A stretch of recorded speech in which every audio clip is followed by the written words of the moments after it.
প্রিয় দেশবাসী, আজ বাংলাদেশ একটি গভীর সংকটময় মুহূর্তের মধ্য দিয়ে যাচ্ছে। এখন পর্যন্ত আমাদের প্রাপ্ত খবর অনুযায়ী আওয়ামী লীগ, ছাত্রলীগ, যুবলীগের সন্ত্রাসীরা গুলি করে কুপিয়ে প্রায় 30-এর অধিক শিক্ষার ছাত্র জনতাকে হত্যা করেছে এবং দিন শেষ হতে হতে এই সংখ্যাটা কোথায় গিয়ে দাঁড়ায় আমরা জানি না। এরই প্রেক্ষিতে আমরা একটি সিদ্ধান্ত নিয়েছি। আমাদের একটি জরুরি সিদ্ধান্ত মোতাবেক আমাদের যে 6 তারিখের যেই লং মার্চ টু ঢাকা কর্মসূচি ছিল সেটাকে আমরা একদিন এগিয়ে নিয়ে এসেছি। অর্থাৎ আগামীকাল 5ই অগস্ট সারা দেশের মুক্তিকামী জনতাকে ঢাকার উদ্দেশ্যে রওনা হওয়ার জন্য আমরা আহ্বান জানাচ্ছি। যারা পারবেন, যাদের পক্ষে সম্ভব হবে, আজ রাতেই আপনারা ঢাকার উদ্দেশ্যে রওনা হয়ে যান। আমরা আগামীকাল সারা দেশের মুক্তিকামী জনতাকে ঢাকায় আসার আহ্বান জানাচ্ছি। বিশেষ করে ঢাকার আশেপাশে যে জেলাগুলো আছে, আপনারা দায়িত্ব নিয়ে মসজিদের মাইকে ঘোষণা দিয়ে যাদেরকে পাবেন সবাইকে নিয়ে ঢাকার উদ্দেশ্যে রওনা হন। এই লড়াই আমাদের জন্য একটি চূড়ান্ত লড়াই। আমরা চূড়ান্ত ঘোষণার জন্য প্রস্তুত। আমরা গণভবনের দিকে যাত্রার জন্য প্রস্তুত এবং সেই উদ্দেশ্যেই আপনারা সবাই ঢাকা আসুন। আমরা আপনাদের সবাইকে নিয়ে আমাদের চূড়ান্ত দাবি আদায়ে এগিয়ে যাব।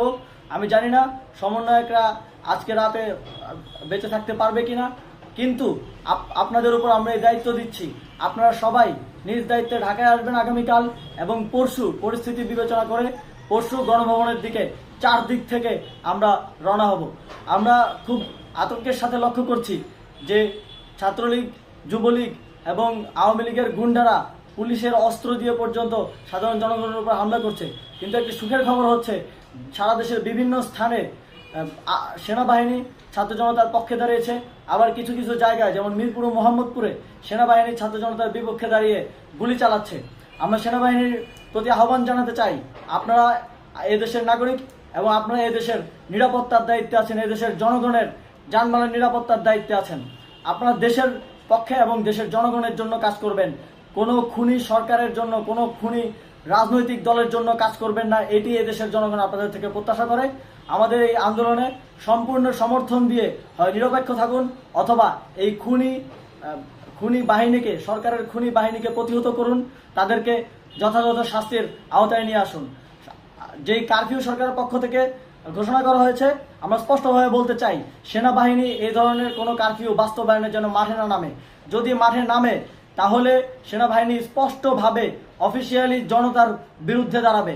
আমরা চাই না সরকারের এই ষড়যন্ত্রে সেনাবাহিনী পা দিক। সেনাবাহিনীকে জনতার বিরুদ্ধে দাঁড়ানোর যে ষড়যন্ত্র সরকার রচনা করছে সেটিতে সেনাবাহিনী পা দিবে না, এই বিশ্বাস আমরা রাখতে চাই। আওয়ামী লীগ আজ সারা দেশে তাদের খুনি বাহিনীকে নামিয়ে দিয়েও ছাত্র জনতার প্রতিরোধের মুখে টিকতে পারেনি। রাজপথের পরাজিত শক্তি হিসেবে তারা সেনাবাহিনী সহ অন্যান্য বাহিনীকে আমাদের বিরুদ্ধে কাজে লাগানোর চেষ্টা করছে। এই চেষ্টাকে, এই ষড়যন্ত্রকে ব্যর্থ করতে হবে এবং আগামীকাল সারা দেশে মসজিদে মসজিদে ঘোষণা দিয়ে ঢাকার উদ্দেশ্যে আপনারা রওনা হন। প্রত্যেকটি পরিবার থেকে অন্ততপক্ষে একজনকে ঢাকার উদ্দেশ্যে রওনা করে দিন, এই ইতিহাসের সাক্ষী হতে, একটি নতুন বাংলাদেশের অভ্যুদয় ঘটানোর একজন কর্মী হতে। ধন্যবাদ সকলকে।